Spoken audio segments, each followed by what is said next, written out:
Eury Cabral, ¿por dónde andará Eury Cabral, quien nos va a hacer compañía en nuestro segmento semanal?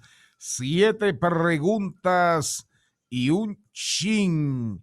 Eury Cabral, comunicador, productor, empresario de la comunicación, hombre de Dios, un matrimonio feliz, un hombre amigo de los amigos, buen padre, buen hermano, siempre solidario, trabajador. Hay mucha gente que critica a Eury Cabral, pero ojalá trabajaran el 25% de lo que trabaja Eury Cabral en su comunidad familiar. Bienvenido al Mediodía con Mariotti y compañía, don Eury Cabral. Buenas tardes. Buenos días, buenas tardes, buen provecho para todos y para mí es un honor, un placer estar contigo, Charlie, con todos los amigos en este programa tan especial. Gracias por esa presentación tan hermosa, casi me rajo a llorar, Charlie. Está usted en la propuesta radial que es diversidad divertida e información sin sufrición. La propuesta radial de la transición de ustedes a los otros programas parecidos, similares al de ustedes, de las tardes. Aquí hay una producción fresca, dinámica, atrevida, propositiva y promueve la primera pregunta para Eury Cabral. Eury, ¿dónde Sí. tú naciste? ¿Cómo transcurrió tu infancia? ¿Y qué tú recuerdas? Así, ¿qué recuerdos te marcaron de tus padres? Bueno, yo nací en San Francisco de Macorís. Yo soy franco macorizano. Nací el 7 de mayo de 1961. Al año de estar en Macorís, la familia se mudó y entonces fuimos a vivir a Los Minas y lógicamente los primeros 30 años de mi vida los viví en Los Minas, por lo que digo que soy franco-macorizano de nacimiento, pero los mineros por adopción, porque los principales recuerdos de mi niñez están en Los Minas, en la zona oriental. Los dos padres míos, Máximo Cabral, mi papá, le decíamos Pito, murió hace ya 32 años, y mi mamá, Pita, que es un gran ejemplo, un gran soporte, gracias a Dios está viva, 92 años cumple ahora en este mes de febrero. Los dos, lo fundamental que me enseñaron es eso que nosotros ahora estamos tratando de cultivar en los medios de comunicación y en las cosas que hacemos, que son valores y amor a Dios. Esas dos cosas fundamentales. Tratar de que siempre uno actuara ayudando a los demás, siendo solidario con los demás, ayudando a los demás y siempre con amor hacia los que están alrededor de nosotros y básicamente un amor a Dios y un gran respeto por todo lo que tiene para nosotros. Eso es lo fundamental tanto de mi papá como de mi mamá. Segunda pregunta, el rey del popiteo, Daniel Pou. Adelante, Daniel. Buenas tardes, Eury. ¿Cómo te encuentras, hermano? Bien, bendecido y en victoria siempre. Bueno, justamente sobre esa condición de bendecido es que versa mi pregunta. ¿Cómo tú ingresas a la creencia y a la práctica cristiana después de haber tenido una trayectoria de militante de izquierda, de divulgador del materialismo histórico y dialéctico y todos esos elementos? Cuando tú y yo nos conocimos, ¿verdad? Claro, tú eres Así es, sí. Tú eres un muchacho, la época de la universidad. Tú eres un jovencito, yo era un adulto ya, pero exacto. ¿Cómo se da ese salto dialéctico y cualitativo el ateísmo secular a la palabra divina del Creador? Amén. Mira, tú sabes que, como tú dices, yo duré alrededor de casi 25, 30 años siendo militante de izquierda, un militante activo, dirigente de varias organizaciones. Incluso mucha gente no sabe que yo me entrené en Libia. O sea, el bloque socialista me mandó en el año 82 a entrenarme en Libia. Yo conocí a Gaddafi y, lógicamente, tenía la condición de transformar la sociedad, cambiar la sociedad por la vía revolucionaria, que era la vía violenta, la vía armada. En ese proceso de mi vida, en la medida en que fui creciendo, hubo un momento donde el cambio se da por algo que sucede. Al Señor se llega, siempre dicen, por dos razones, por amor o por dolor. Por amor, generalmente cuando uno está en una familia cristiana, te pasan todo eso y tú te conviertes. En el caso de muchos, como el caso mío, es por una situación especial que pasó con mi hija, o una de mis hijas. Yo tengo dos hijas, Amelia, la más grande, y Chasey, la más pequeña. Son ya dos mujeres grandes que tengo 5 nietos, 3 de uno y 2 de otra. Pero Chasey, la pequeña, hubo un momento donde empezó a cuestionarnos a mí, Asina, de por qué no creíamos en Dios. Y entonces empezó un proceso. Ella asumió a Jesús como su Señor y Salvador. Y en medio de ese proceso se dieron situaciones muy difíciles entre eso, parte de su testimonio. O sea, ella tiene, ¿verdad? Ella queda su testimonio, pero hubo en 2 momentos incluso donde estuvo a punto de suicidarse. Y en una de esas situaciones yo viví un momento donde me di cuenta que ni los doctores, ni la ciencia, ni nada me podía garantizar la vida de mi hija, sino la mano de Dios. Y yo vi ese proceso, yo lo viví de manera particular y eso me chocó. Entonces empecé a caminar el sendero de Dios de la mano de un pastor, del pastor Rafi Paz, que es mi pastor todavía, que empezó, ¿verdad?, a darme respuestas de una serie de cosas. Y llegó un momento donde me decía, yo tenía muchísima inquietud, venía de la izquierda, venía del materialismo y todo eso. Y él me dijo, mira, Eury, hay respuestas que yo no tengo para ti. Tú tienes que bajar esas defensas que tú tienes, abrir tu corazón, entregarte al Señor y tú vas a encontrar respuesta para todo. Y así mismo fue. Amén. Cuando decidí asumir al Señor hace 16 años, estos 16 años de mi vida han sido los mejores en todos los sentidos. En el sentido, mi familia estaba prácticamente fraccionada, mi matrimonio se estuvo a punto de perder en 2 ocasiones. Pasé muchísimas situaciones difíciles. Desde que entré al Señor, todo empezó a cambiar y a transformarse. Y tengo mi familia, tengo mi matrimonio, tengo mis hijos, mis nietos, tengo mi vida prácticamente en una orientación bastante positiva porque el Señor entró a mi corazón. Tercera pregunta en el segmento 7 preguntas y un chin. Charles Mariotti Paz. Eury, ¿cómo estás? ¿Cómo estás, hermano y amigo? Bien, feliz de saludarte. Mira, Eury. Igual. Tú tienes que decirme tío, porque yo soy tío tuyo. Así es. Mira, Eury, el decreto 821 viene a ordenar el traslado de los restos de Gregorio Urbano Gilbert desde el cementerio Máximo Gómez hasta el Panteón de la Patria. Tú fuiste designado como coordinador de esa comisión por el presidente Luis Abinader, a raíz de que muchas personas entienden que ese logro en gran parte es tuyo, lograr esa transferencia de los restos. Pero yo he hablado mucho de la comisión y de lo que hará, pero mi pregunta es, ¿cómo tú diste? ¿Qué te motivó a exaltar la historia de Gregorio Urbano Gilbert, perdón? Mira, hace alrededor de 4 o 5 años se produjo una situación que me llevó a pensar en hacer algo para difundir la imagen, la acción y que el pueblo dominicano le hiciera un reconocimiento que tenía para con Gregorio Urbano Gilbert. Desde que yo era izquierdista, los izquierdistas teníamos como referencia, y ahí Daniel sabe, Gilbert era un referente para nosotros como luchador antiimperialista. Sin embargo, Gilbert prácticamente pasó desapercibido después del año 66, después de la revolución. Vivía modestamente, prácticamente en la pobreza, ahí en la Palo Hincado, y nadie le hacía prácticamente caso. Un héroe nacional y un héroe nicaragüense, es decir, un héroe latinoamericano que había enfrentado a los norteamericanos en 1916, que había estado con Sandino enfrentando la intervención en Nicaragua y que había estado en el 65 apoyando a los constitucionalistas con la segunda intervención militar aquí de los marines estadounidenses. Sin embargo, no había reconocimiento para él. Nadie prácticamente hablaba de Gregorio Urbano Gilbert. Entonces, ¿qué pasa? Chasey, mi hija pequeña, nació en Nicaragua. En un momento en que fuimos a representar a la izquierda de Nicaragua, ella nació allá y yo tenía una relación con Nicaragua y entonces en una visita que hicimos hace 5 años a Nicaragua, encontramos unos amigos que igual que Sina y yo, tienen un canal de televisión, eran amigos nuestros cuando estuvimos allá. Y en un momento debatiendo nosotros, vamos a hacer algo juntos. Ellos incluso son coproductores del documental.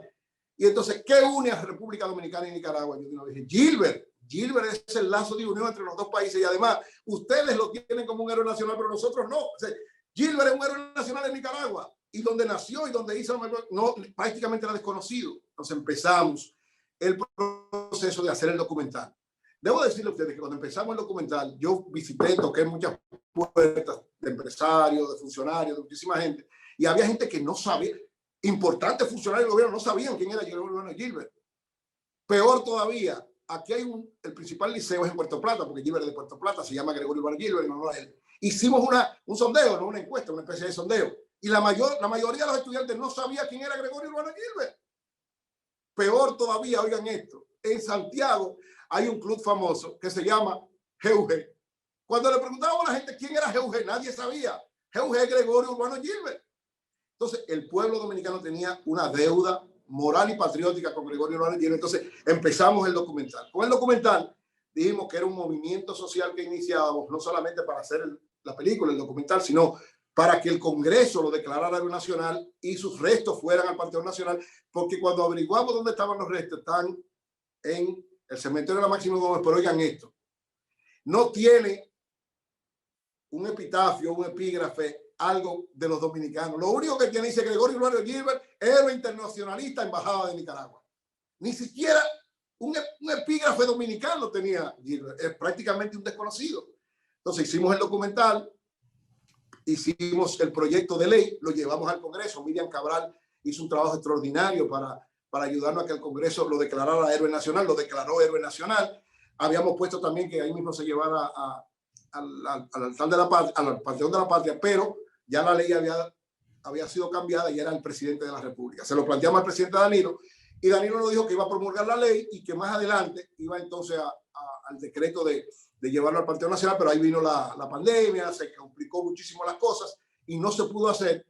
Y lógicamente cuando el presidente Luis Abinader era candidato, yo le dije en un momento que él fue a una entrevista al Sol de la Mañana, a él y a Gonzalo, los dos, yo le dije, uno de ustedes dos va a ser presidente de la República. Yo quiero que me garanticen que si cuando salgan electos, por favor, los restos de Gilbert vayan al Panteón Nacional. Tanto Gonzalo como Luis me dijeron, cuenta con eso. Por eso yo sabía que algo de eso iba a pasar, sobre todo porque José Ignacio Paliza, el ministro administrativo de la presidencia, que es de Puerto Plata, nos dio un gran apoyo para el documental. Incluso él fue que financió la presentación del documental en Puerto Plata, en una presentación que hicimos, y siempre fue muy favorable a todo eso. Y en el proceso yo le dije, necesito tu ayuda para que el presidente, cuando ganó Gilbert, podamos llevarlo al Panteón de la Patria. Eric, eso va a ser así. Pregunta 4, concisa, precisa y contundente. Cristian. Eury, ¿cómo estás? Contento de tenerte en este programa. Gracias. Dijiste una vez en un programa, en una entrevista de Carlos Batista, que te sentías orgulloso de que te llamen bocina por defender los logros del Partido de la Liberación Dominicana. Y a raíz de la designación que te hace el presidente Luis Abinader como coordinador para trasladar los restos, que hablaba Charlie Mariotti Paz, te vuelven a llamar bocina. Dice, ahora dio el brinco y es una bocina del PRM. ¿A qué se refiere la gente cuando habla de bocina? ¿Te ha dado éxito ser bocina? Yo decía, yo no le hago caso a nada de eso, porque al final de cuentas cada quien, yo respeto la opinión de cada quien, yo bendigo a todo el que de alguna manera, yo siempre me llevo de Jesús, el Evangelio de Mateo, capítulo 5, versículo 45, 44 y 45, dice que nosotros tenemos que saber amar a todo el mundo, no solamente a la gente que nos ama, sino hasta los que hablan mal, los que no hacen daño. A todo el mundo yo le doy amor. Y todo el que dice cualquier cosa de mí, yo le doy bendiciones. Entonces, cuando me llamaban bocina por defender a Danilo, yo reitero que Danilo es el mejor presidente que ha tenido la República Dominicana en los últimos años y uno de los mejores de toda la historia.